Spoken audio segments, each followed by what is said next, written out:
Trying to get a fire in this evening. It was supposed to rain some, but every time it's supposed to rain, it lets us down, so it might rain a little bit later, but I think it's supposed to come in at like 3 a.m. But show you the fire and give you a little bit of an intro on what we were doing. Trying to hear the owls. There's an owl down here that shows up almost every night around midnight or so.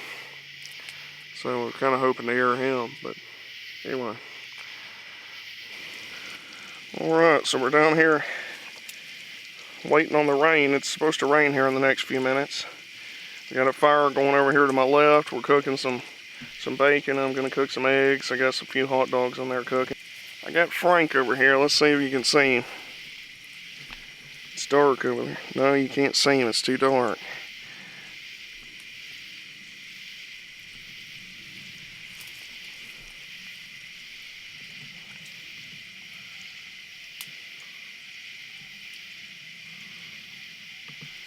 There you go. That's a little lighter. That's right there is Frank. There he is. He'll probably jump up in my chair here in a second. But anyway, that's the cat that I rescued. His brother's up at the house. His name's Lefty. This is Frank. And they're both good ones. Oh, he's climbing a tree now.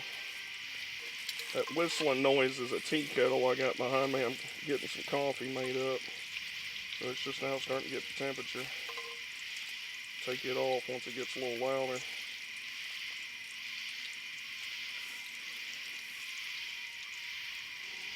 Using this is a new pan. Actually, this is a large carbon steel pan that I got. I thought it'd be good for camping and stuff because it's a little lighter.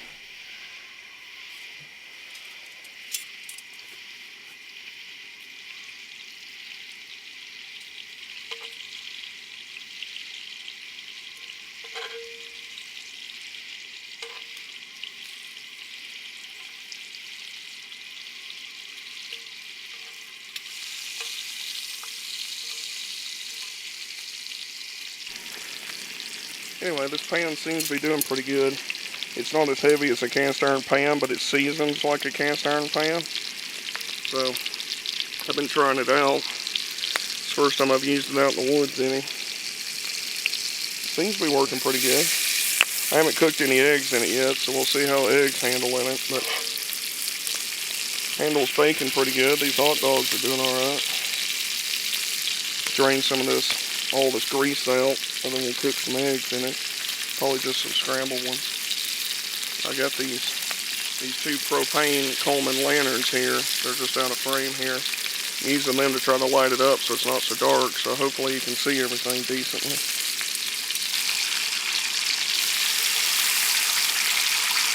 I've cooked more bacon in my life doing this YouTube stuff than I ever have normally.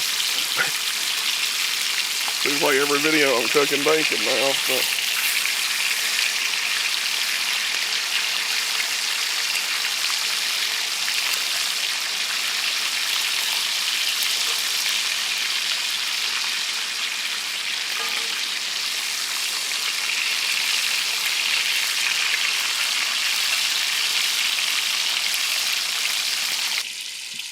there's the fire right there. It's going good. Got the tea kettle right there. So I'm about to take it off here in just a second.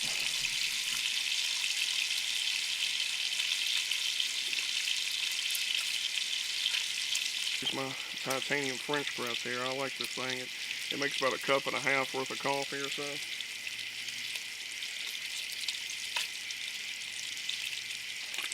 This is Pete's. This is Pete's dark roast house blend. I like it pretty good. I've only had it a few times, but I like it.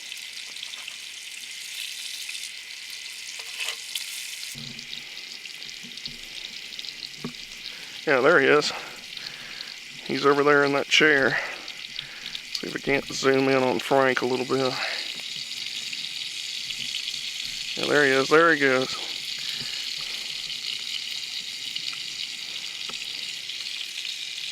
He's acting crazy over there.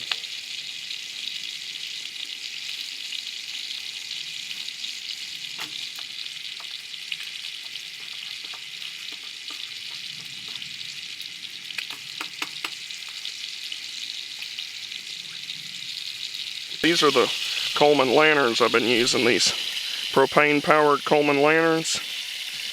They work pretty good. They're 1,000 lumen. They're pretty cheap. They're like 40 bucks. And they got a self-contained, when you unscrew the bottle off of them, they go back in this housing that protects the glass globe and everything, so they're nice for the kind of stuff I'm doing. Frank seems to like them pretty good too.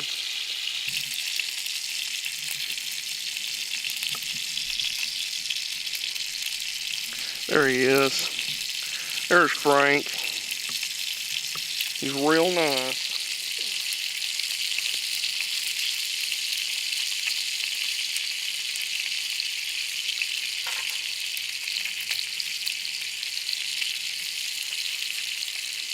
Hopefully, yeah, there you go. Now you can see him a little better. I had to turn the lanterns up, but that's Frank. Him and his brother were just abandoned at my brother's house, and so we saved them. Now they get to go camping with me in the woods and eat bacon and stuff. Actually, he don't like bacon. I let him smell a piece, and he turned his nose up at it, so I don't think he's a bacon connoisseur. He's been acting silly, yeah, look like that, look at him. He's silly. It's pretty hot down here. I don't know if it's the fire or the cooking or what, but Frank's real nice. Gave him some salmon over here, and he ate a little bit of it, then he kicked dirt over the top of it, so I don't know what that was about. He wasted some good salmon.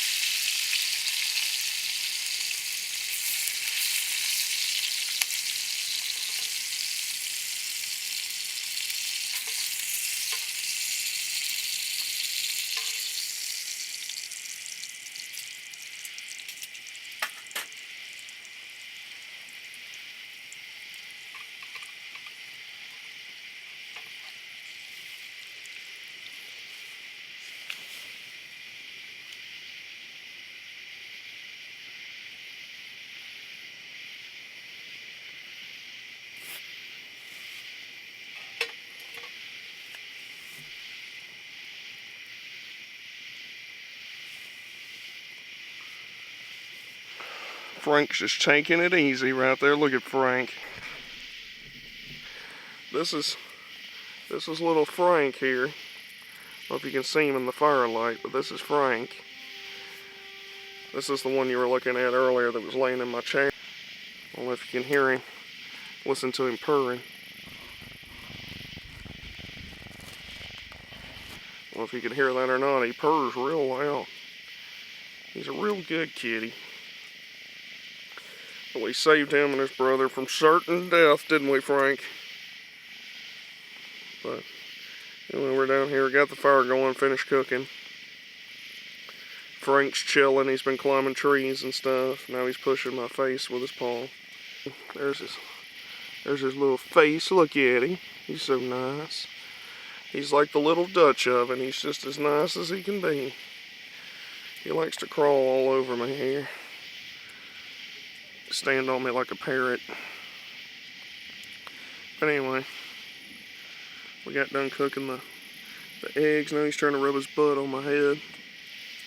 There you go. Now he jumped off. Anyway,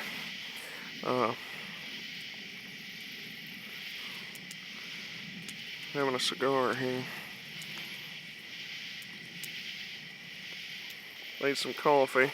See, I'm already leaning out, letting you get blinded.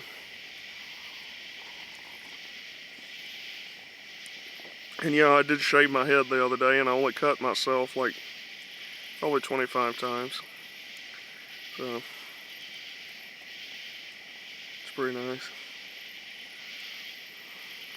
Apparently I look like a Viking now, so that's what I've been told anyway.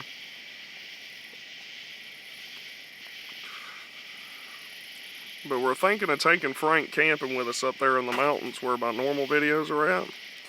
This was a test run to see if Frank would stay around camp, if he'd wander off. He's been real good. He's been just hanging out, sitting in my chair, laying up underneath the table and stuff like that. And he's not been too rambunctious. So I'd like to take him with us. I think that'd be cool to take a cat camping in the mountains. Be a little more low maintenance than a dog. Cats don't generally run off near as much like that, so. Of course, I'm saying that, but I don't know where he's at right now. Oh, never mind, he's laying over here beside my mother. That's a little better.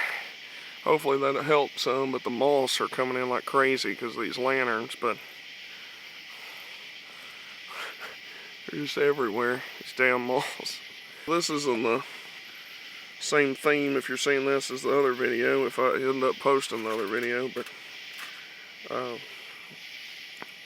so here recently I was sitting out in my truck smoking a cigar, and you start hearing this screaming coming from kind of down here where we're at, actually, a matter of fact. And I thought it was the other cat that I told you all about the other night, the older one that's been around here for a long time. I thought that it was it being attacked by something, because there's a lot of raccoons and coyotes and stuff around here, so we were thinking it was being attacked by it. So I ran down here in the woods, see if I could see what it was, and this thing's just screaming. It sounds like almost like a wounded rabbit call is what it sounds like they use for coyote hunting. Didn't really sound like a cat, but that was just my first instinct, was that it was the cat.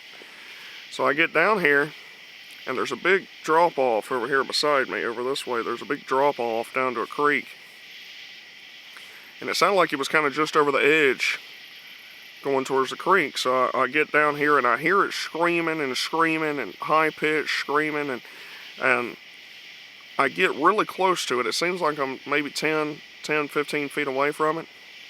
And then I start hearing this low rumbling growl.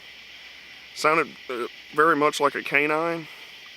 And there's a massive Mothman prophecies. Good Lord. Anyway, it's a substantial moth. Okay, it's massive. Yeah. Anyway, yeah, it was raining.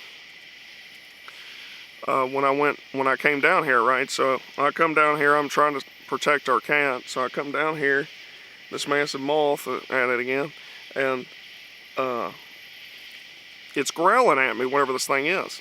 I don't have any eye shine. I don't see any eye shine yet or anything like that. And then it goes silent. There's no noise. And then it picks up, but it's like directly behind me, which is quite concerning when it's like 2 o'clock in the morning and there's something screaming in the woods like a woman, and then all of a sudden it's directly behind you. So I turn around and go that way, and same thing happens again, except for this time it's back to the original spot. Ends up being behind me again. Then it sounds like it's above me, so I thought it was in the trees. Now, keep in mind, I'm not hearing any foot movement. I'm not hearing any leaves rustling. I'm not hearing anything like that. No eye shine, no nothing. Then it goes quiet. I come back up the hill, back to my truck. It picks up again. I get another flashlight, a much brighter spotlight. I go back down there, look for it some more. There's no eye shine. I never see it. I never hear it moving through the leaves or anything.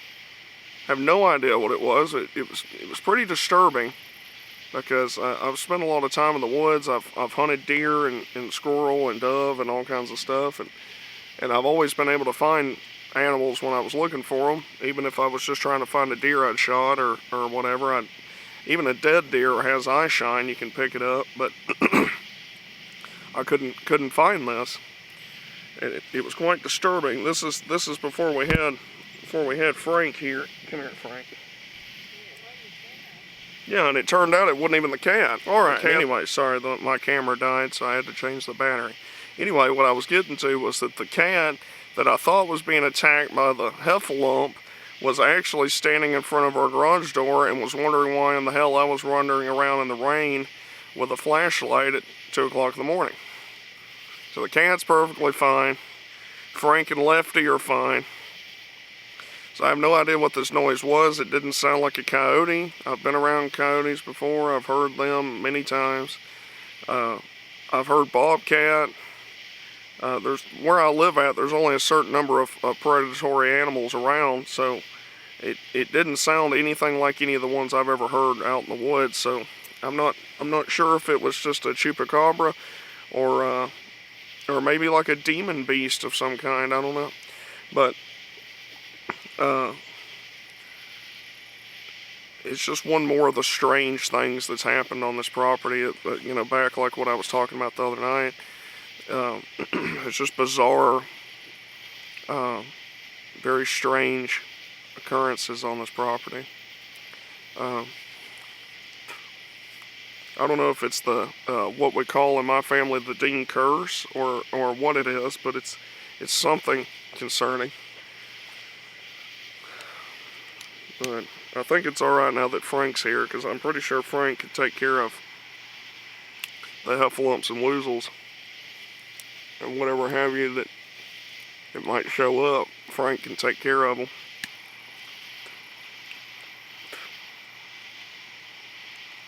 Haven't had a cat this good since Bear Alberto Gonzalez. Bear was a legendary cat of old school. There's poems and things wrote about him now. And I have to say the story about Bear Alberto Gonzalez. If you want to know about Bear Alberto Gonzalez, leave a comment, tell me you want to know about Bear, and I'll tell you about him. But it's very emotional. He's a hell of a cat. But I'm not a crazy cat dude, so I know it sounds I'm making a video about a cat, talking about another cat like he's a Greek hero. I've just been fortunate to have some badass cats, so. Had some pretty good dogs too. Hopefully this is still in focus, because it's having trouble out here in the dark. That's why I got these. I got a lantern over here and one above me here. I'm hoping that would give enough light for the camera to film. So yeah, and there's still no rain. It was supposed to be raining like an hour ago. But since weathermen can just lie about whatever they want, there's zero ramifications. It's one more time I've been lied to. No owls. Yeah, no owls, no rain. Total, complete, yeah, more disappointment, soul crushing. But at least Frank got to experiment down here with us. He seems to be good. I think he'd be a good camping cat, so I think it'd be cool to do some videos with him out there camping with us. Maybe we'd take him to the island up there I was telling y'all about. Frank the cat camping on an island. I think that'd be a pretty good video. Maybe we could train him to catch squirrels for us for long-term survival, you know. I think he knows I'm talking about him. He just perked up over there. Frank, come here. Come here, Frank. Come here. Come here. Frank, hurry. He don't give a damn, so. Frank don't care. Frank's licking his back right now, so he's indisposed. Or he's disposed at the moment. But that's another paranormal story that I've got. Like I told y'all the other night, I've got plenty of other ones. So, got UFO, possible Bigfoot, poltergeist, shadow people, voices, all kinds of phenomenon. So if y'all want to hear more stuff like that, maybe I'll save some for a Halloween issue or something. Get closer to Halloween, do a whole full thing going through different stories that I've got. Anyway, the moths are getting out of control, so I'm going to have to turn this camera off and pack up and put the fire out and stuff. So hope y'all enjoy the little short stories, short videos here with the animals. Thanks for watching, and don't forget to like, subscribe, and share. And don't forget to comment either.